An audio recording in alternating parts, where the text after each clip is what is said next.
ಇವತ್ತು ವಿಡಿಯೋಕಾನಿಂದ dish T V SC80 signal ಯಾವ ಥರ ಸೆಟ್ ಮಾಡೋದು ನೋಡೋಣ ಬನ್ನಿ.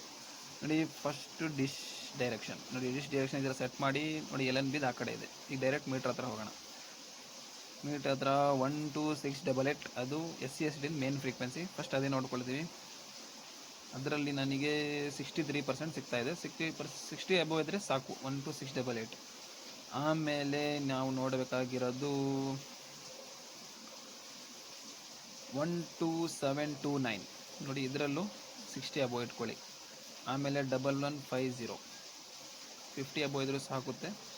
ಆಮೇಲೆ DD ಫ್ರೀಕ್ವೆನ್ಸಿ 11090. ಇದು ಸ್ವಲ್ಪ ಜಾಸ್ತಿ ಇಟ್ಕೊಂಡಿದ್ದೀನಿ ನಾನು, ಯಾಕಂದರೆ ಸ್ವಲ್ಪ ಸ್ಟ್ರಕ್ ಆಗ್ತಿದೆ ಚಾನಲ್. ಹಾಗಾಗಿ ಇದರಲ್ಲಿ ಆಲ್ಮೋಸ್ಟ್ ಎಲ್ಲ ಚಾನಲ್ ಬರ್ತಾ ಇದೆ ನನಗೆ. ನೋಡಿ, ಮೇನ್ ಫ್ರೀಕ್ವೆನ್ಸಿ ಆ್ಯಕ್ಚುಲಿ 12688 ಇಟ್ಕೋಬೇಕು ಚೆನ್ನಾಗಿ.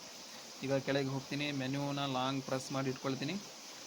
ST2 ಇಂದ SE80 ಮಾಡ್ತೀನಿ. 12688 ಮಾಡ್ತೀನಿ. ಸೇವ್ ಆ್ಯಂಡ್ ಸ್ಕ್ಯಾನ್ ಕೊಡ್ತೀನಿ. ಸ್ವಲ್ಪ ಟೈಮ್ ತಗೊಳ್ಳುತ್ತೆ. ಸೇವ್ ಆ್ಯಂಡ್ ಸ್ಕ್ಯಾನ್ ಕೊಡಿ. ಅದು ರೆಡ್ ಇರೋದನ್ನ ಎಲ್ಲ ಗ್ರೀನ್ ಆಗಕ್ಕೆ ಬಿಡಬೇಕು. ಎಲ್ಲ ಗ್ರೀನ್ ಆಗುತ್ತೆ. ಈಗ ಚಾನಲ್ ಸ್ಕ್ಯಾನ್ ಆಗುತ್ತೆ.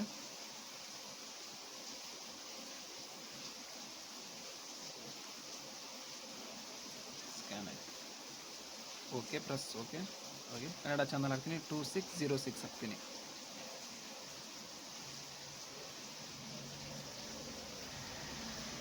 ಉದಯ HD ನೋಡಿ, 103 ಅಂತ ತೋರಿಸ್ತಾ ಇದೆ.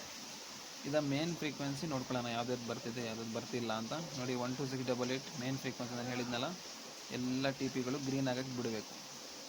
ಆದರೆ ಲಾಸ್ಟ್ ಫ್ರೀಕ್ವೆನ್ಸಿ ಇದೆ ನೋಡಿ, 11750 ವರ್ಟಿಕಲ್ 29500 ಇದೆಯಲ್ಲ, ಆ ಫ್ರೀಕ್ವೆನ್ಸಿ ಬರೋದಿಲ್ಲ ಅಂತ ಕಂಪ್ನಿಯಿಂದಾನೇ ಹೇಳಿದ್ದಾರೆ. ಅದೊಂದು ರೆಡ್ ಇರುತ್ತೆ, ಅದೇನು ತೊಂದರೆ ಇಲ್ಲ.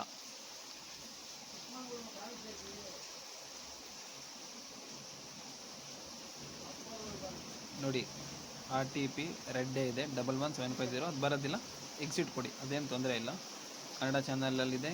TV9 ಬರಲ್ಲ ಅಂತ ತುಂಬ ಜನ ಹೇಳ್ತಾಯಿದ್ರು. TV9 ಚಾನಲ್ ಒಂದು ಹಾಕಿ ನೋಡ್ತೀನಿ. ಆಮೇಲೆ 103 ನೋಡಿ, 103 ತೋರಿಸ್ತಾ ಇದೆ. ಅದು ಯಾಕೆ ಬರ್ತಿದೆ ಅಂದರೆ, ಡೀಲರ್ ಹತ್ರ ಹ್ಯಾಪಿ ಕೋಡ್ ಇಸ್ಕೊಂಡ್ರೆ ಎಲ್ಲ ಚಾನಲ್ ಬರೋಕ್ಕೆ ಸ್ಟಾರ್ಟ್ ಆಗುತ್ತೆ.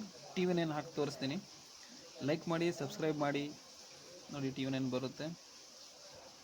Okay, TV9 101 channel not subscribe. Okay, thank you guys.